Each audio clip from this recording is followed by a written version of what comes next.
The European Union is planning to bypass Brexit with an offer to keep the Erasmus programme open to students in Scotland and Wales despite the UK government deciding to withdraw from the initiative. Italian MEP Salvatore De Meo outlined the plan, stating that some critical issues have emerged as a result of the post-Brexit agreement between the UK and the trading bloc. Mr. De Meo labelled the UK government's decision to not participate in the Erasmus programme as a great disappointment. The Italian MEP told Rai Parlamento, a month after the agreement with Europe, some critical issues have already emerged.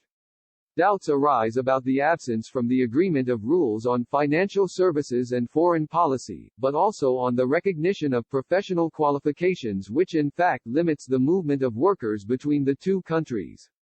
Finally, the United Kingdom's decision to withdraw from the Erasmus programme was a great disappointment, which is why we asked the Commission to keep the programme active for the citizens of the United Kingdom, or at least for those governments interested such as the Welsh and Scottish ones. The Erasmus programme is a European Union student exchange programme that was established in 1987. The UK government has announced that a new scheme will replace the Erasmus scheme in Britain. The £110 million Turing scheme will support UK students on work and study placements abroad from September. The Education Secretary Gavin Williamson stated that the EU exchange scheme would hit the UK with a £2 billion bill.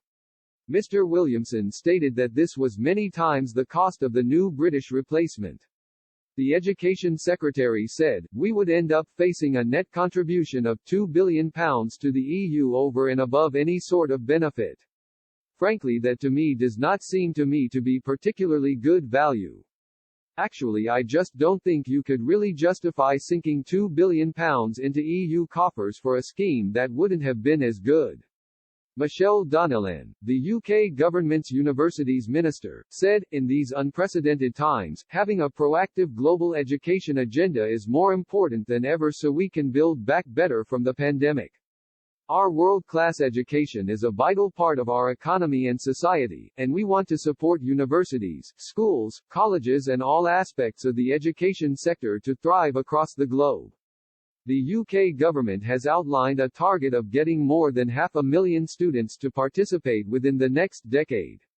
The revised strategy, led by the Department for Education (DFE) and the Department for International Trade, will reaffirm the government's commitment to recruit at least 600,000 international students to the UK by 2030.